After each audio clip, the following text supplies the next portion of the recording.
How do you assess the special teams so far? It's obviously a lot of different units there. Field goal extra points been really good for us. Punt has been a strength for us. Kickoff has been we've had some good games, had some bad games. They were, a big part of the reason we won at Oregon State. We've had 2 games here as of late where we haven't played the level we need to on kickoff. Field position hasn't been very good. Punt return's been solid. We hadn't had a ton of opportunities in the few realistic return opportunities we had. We haven't had some great kicks. We had a chance to get some yards the other day, and we didn't feel the kick well. And then kick return up to this point has been a disappointment.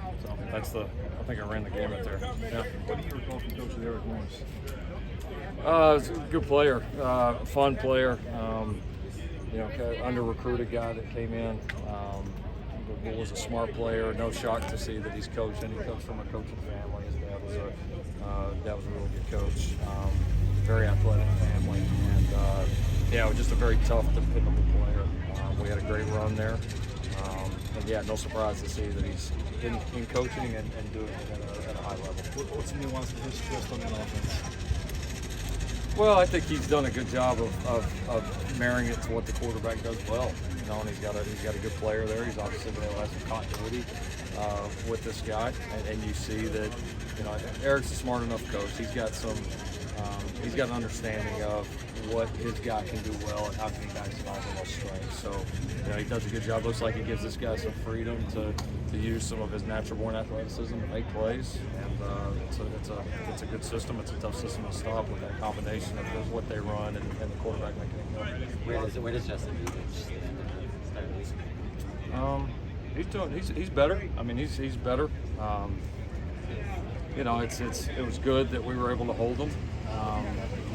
Where that leaves us, we'll see. I mean, we'll keep evaluating them throughout the week. We're trying to be smart. I mean, obviously we'd love for him to be able to play, but then the flip side of it is we got a lot of season left, and you got to be smart with him. And obviously, if he's not out there, it's not just he didn't break a toenail. So yeah. I know there was some question about just generally the depth on the offensive line as the season started. How are you feeling just in general about that situation? Well, I like some of the things we've done behind the scenes. I feel like some of those guys, are developing. Gino being able to come in there and play for us was a big deal.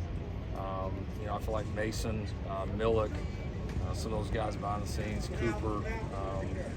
I feel like some of those guys are really getting better and improving. So, I think we're in a good direction. The lucky thing is we've stayed in terms of, we've had some of the deals with some of the guys that play, but in terms of the backups, we've stayed pretty healthy. So behind the scenes, you guys haven't seen it all. Behind the scenes, they've been able to get a lot of reps and they're taking advantage of us. Lawsuits second nationally in tackles for loss. What do they do that makes them so effective there? And what's the message to the O-line this week? They do a lot like what our defense does. They're aggressive up front. They move enough to cause you problems. They're single gap, very vertical, they're very And then they're also linebackers are very, very active. Safeties are active. I mean, they fly around and cause a lot of havoc and do a really nice job of it. So. Yeah, I mean, you got to be on your game assignment-wise. You got to understand that, that this game can look a lot different than, Arizona State, which was, a little bit more of a, I wouldn't say pro style, but a little bit more of a two-gap type system at times. And so, it's a challenge, right? Your mistakes are going to be TFLs against those guys. You talked about Clay McGuire and him giving you, his assessment of Justin Diedich when you got here. Was he someone, Clay, that you kind of leaned on early on your roster system? I talked to him a few times about it. I did. Just being somebody I know and trust and respected. I talked to him when I first got here, and he was not only great with some of the roster, and just it was cool to see his assessment of the place. Right, when you get in new, everybody wants to tell you what's been good and what's been bad, and the reality is that you appreciate all their. You appreciate everybody's want to help, but you don't trust because you haven't been in the foxhole with him. I've been in the foxhole with Clay, and I know what kind of coach he is, what kind of person he is. So, gives his assessment not only the roster, but just living here and just so much. Like he was very, very helpful, and he's a great friend. I got a lot of really good friends on this side.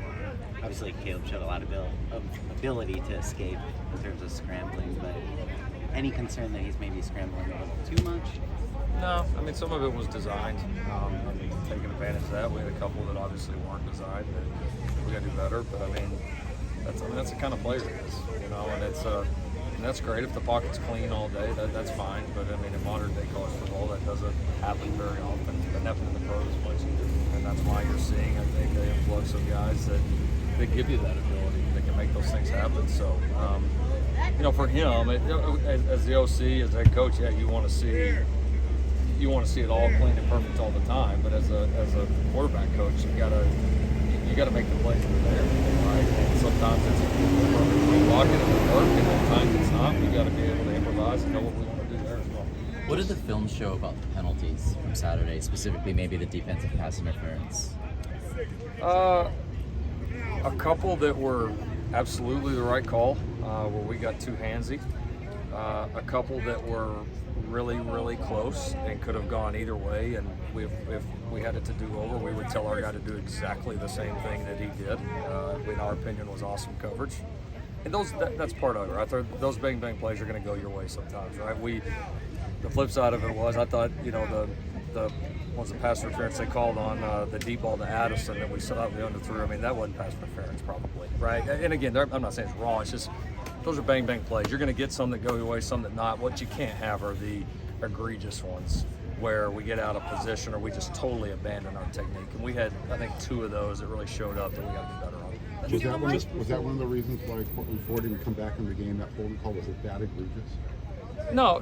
Honestly, that one wasn't. You know, no. We felt like Bobby at that point through the half was playing just a little bit better, and so we made the decision to stick with him and then to just see how the half played out. We got kind of a run offensively, and we just stayed with him. So, no, I've been in enough of these. Early in my career, if a guy had one bad play like that, I probably would have yanked him and not put him back in just on emotion. Like, I'm not going to yank a guy off one play, you know, especially guys playing a lot of snaps for us. And Courtland's played a lot as a good player. And he's getting healthier and better as he gets back. So he'll continue to be a big part of it.